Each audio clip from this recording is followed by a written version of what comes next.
Alléluia, que le nom du Seigneur soit béni, que le nom du Seigneur soit exalté pour son amour et pour sa fidélité.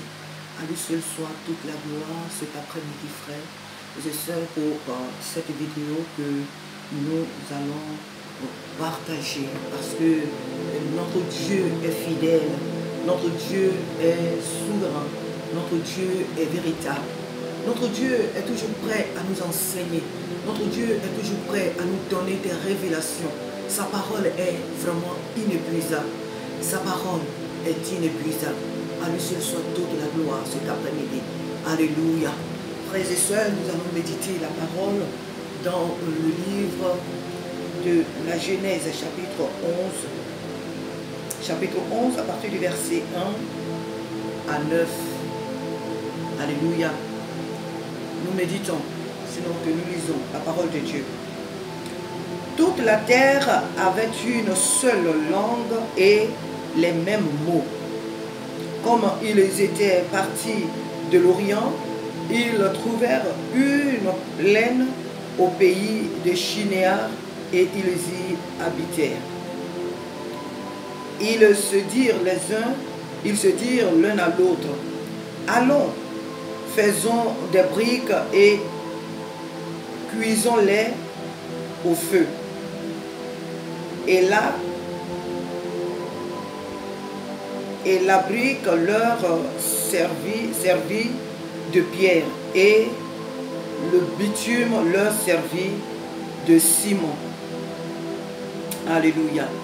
Et il dit encore, allons, bâtissons-nous une ville et une tour dont le sommet touche au ciel et faisons-nous un nom afin que nous ne soyons pas dispersés sur la face de toute la terre. L'Éternel est descendu pour voir la ville et la tour que bâtissaient les fils des hommes. Et l'Éternel dit, voici, ils forment un seul peuple et ont tous une même langue. Et c'est là ce qu'ils ont entrepris. Maintenant, rien ne les empêcherait de faire tout ce qu'ils auraient projeté. Allons, descendons et là, confondons leur langage, afin qu'ils n'entendent plus la langue les uns des autres. Et l'Éternel les dispersa loin de là sur la face de la terre. Et ils cessèrent de bâtir la ville. C'est pourquoi on l'appela du nom de Babel, car c'est là que l'Éternel confondit le langage de toute la terre. Et c'est de là que l'Éternel les dispersa sur la face de toute la terre. Alléluia. Alléluia. Que le nom du Seigneur soit béni. Que le nom du Seigneur soit exalté. Notre Dieu est vraiment merveilleux. Alors nous venons de lire un passage concernant l'histoire de la tour de Babel. La parole de Dieu dit que ces premiers hommes de ce temps, ils étaient tous ensemble. Ils avaient une seule langue, donc ils s'entendaient. Ils avaient des mêmes projets. Ils regardaient aussi dans la même direction. Alors, leur attente, dans leur entente, ils ont projeté de bâtir des villes, des tours qui toucheraient jusqu'au ciel. Et ils ont dit un mot, ils vont faire cela dans le but de se faire un nom. Alléluia, c'était merveilleux. Puisque Dieu nous a créés pour faire des grandes choses. Dieu nous a créés pour que nous soyons renommés. C'est le désir de Dieu. La Bible nous dit que le Seigneur dit qu'il désire que les projets plutôt qu'il a pour nous sont les projets de paix et non de malheur, afin de nous donner un avenir et de l'espérance. Donc, c'est la volonté de Dieu que nous fassions des grandes choses qui toucheraient même jusqu'au ciel si cela est possible, pourquoi pas. Dieu n'est pas contre cela.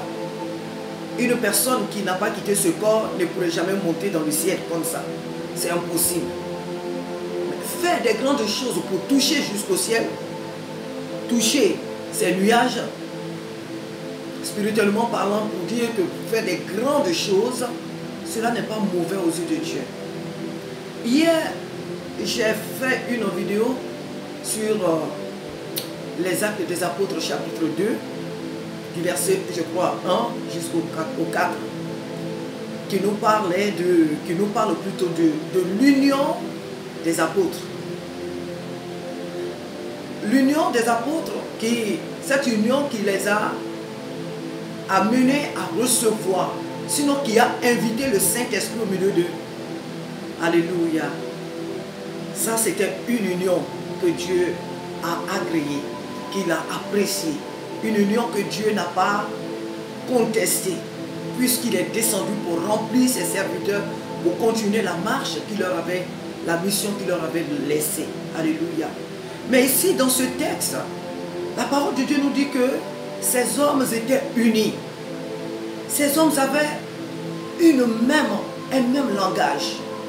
Ces hommes avaient un même objectif, comme dans les Actes des Apôtres. Mais il y a une chose que Dieu ne va pas aimer. Donc on peut dire qu'il y a deux sortes d'union que Dieu, il y a deux sortes d'union. Il y a une que Dieu agrée et il y en a une autre. Il y a une que Dieu agrée et une autre que Dieu n'agrée pas. Alléluia. Oui, que Dieu n'agrée pas. Ici, cette union, Dieu ne l'a pas agréée. Cette union ici, dans le livre de Genèse, chapitre 11, concernant l'histoire du tour de Babel, cette union que formait, cette force que formait ce peuple, n'était pas pour la gloire de Dieu. Alléluia. Ce que le Seigneur m'a amené à comprendre dans ce texte, frère, c'est que ce n'est pas le fait que ces personnes voulaient construire des villes, des tours pour se faire un nom. Dieu n'était pas contre cela, puisque Dieu, il est grand, comme je viens de le dire. Il nous a créés pour faire des grandes choses.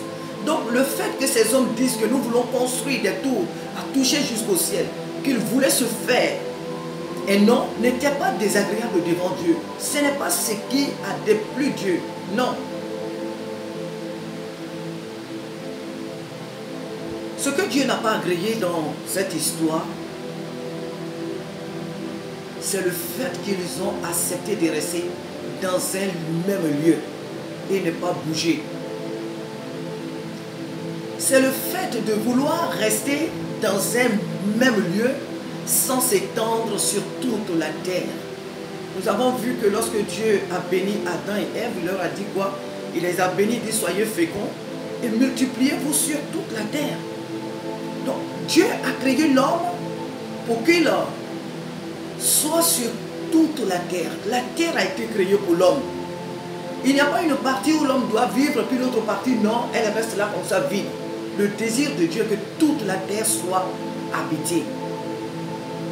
Voilà l'idée que Dieu n'a pas aimée. Voici le projet de ces hommes-là que Dieu n'a pas accepté. Parce que leur objectif, c'était de s'établir là, dans ce lieu-là, de se multiplier là, dans ce lieu, et vivre là, sans s'étendre. Alléluia. Ils ont préféré rester dans ce lieu-là. Voilà pourquoi le Seigneur Dieu est descendu et il les a confondus dans leurs ouvrages. Il les a confondus dans leur langage afin qu'ils se dispersent sur toute la terre. Alléluia. C'est le fait de vouloir rester dans un seul lieu et ne pas s'étendre sur toute la terre. C'est à cause de cela que l'Éternel Dieu les a confondus. Ce n'était pas parce qu'ils voulaient bâtir une ville. Ce n'est pas parce qu'ils voulaient bâtir des gradins. Ce n'est pas parce qu'ils voulaient, de par leurs œuvres, toucher le ciel que Dieu n'a pas aimé, non, loin de là. Mais c'est le fait qu'il voulait rester dans un même lieu. Chers frères et sœurs, Dieu nous appelle à nous étendre au travers de son esprit, à être aussi en mouvement. L'esprit de Dieu est un esprit en mouvement. Lorsque l'esprit de Dieu vient dans notre vie, la parole de Dieu, lorsqu'elle vient dans notre vie, lorsqu'elle s'installe en nous, elle nous permet de nous étendre. Elle ne vient pas s'établir en nous que pour nous, ou peut-être en nous et nos maris et nos enfants ou nos femmes. Non. L'Esprit de Dieu vient en nous pour qu'au travers de nous, il se révèle. Il révèle Dieu à travers le monde entier, partout où il nous envoie. Voilà pourquoi les disciples, lorsqu'ils étaient dans la chambre haute et qu'ils étaient en attente du Saint-Esprit, lorsqu'ils ont reçu le Saint-Esprit, ils n'ont plus trouvé utile de rester dans un même lieu. Non. Ils pouvaient peut-être se retrouver là, mais ils se sont établis sur toute la terre. Ils sont allés évangéliser. Ils sont partis dans des différentes contrées pour annoncer l'évangile.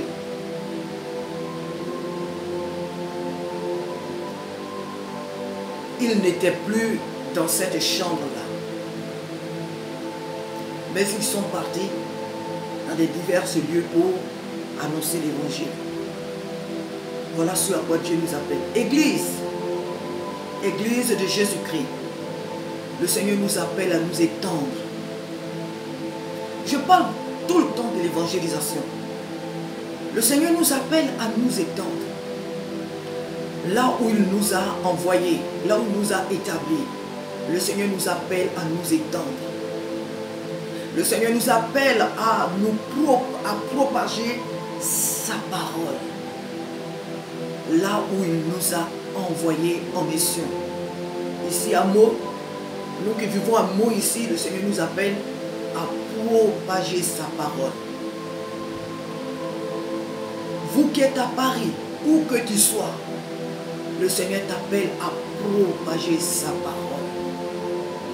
Dieu ne t'a pas mis dans cette ville ou dans ce quartier pour que tu restes là, ni vu ni connu. Tu sors de ta maison, tu pars au travail, tu rentres et puis ni vu, tu vas au centre commercial et puis ça s'arrête là. Non.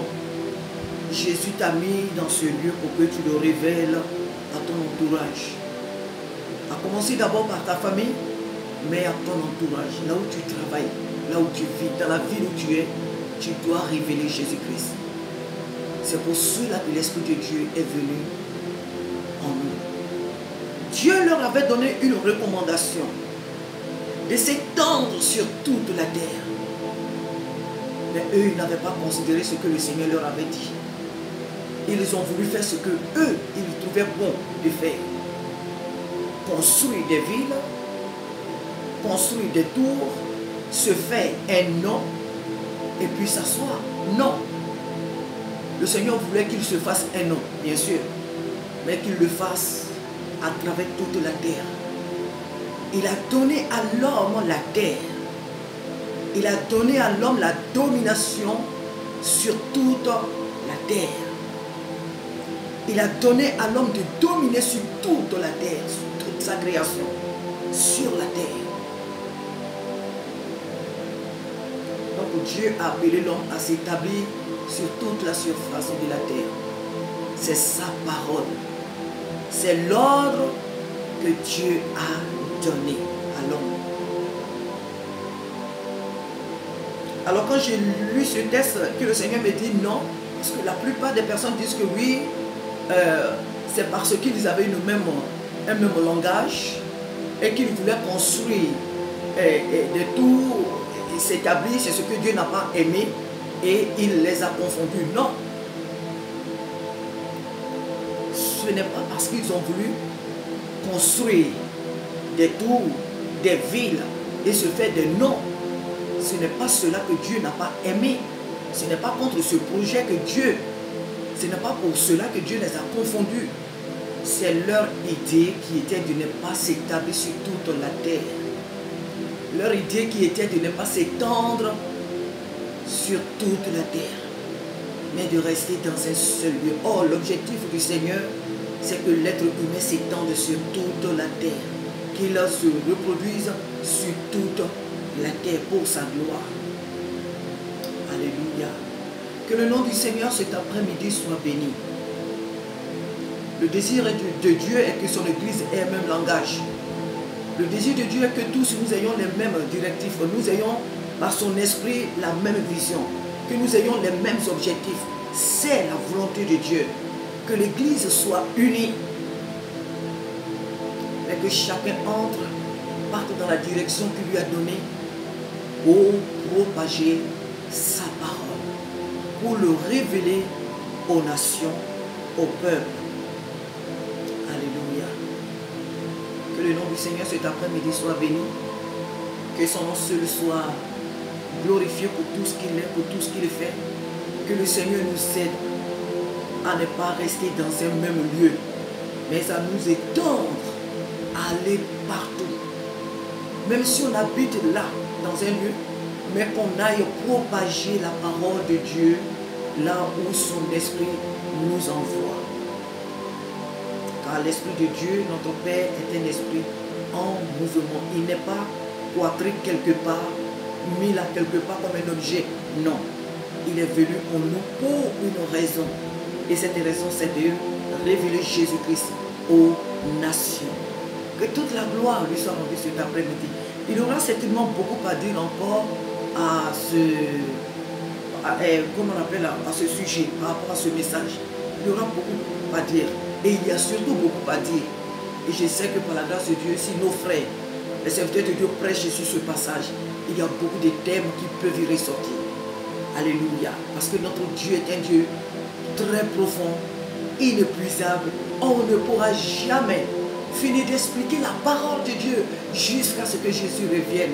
Parce que ça, un petit verset explique beaucoup de choses, mais vraiment beaucoup de choses. Je lui rends toute la gloire cet après-midi pour cette petite révélation qu'il m'a donnée et de pouvoir la partager avec vous. Que le Seigneur nous bénisse abondamment, qu'il nous fortifie. Au nom de Jésus-Christ. Amen.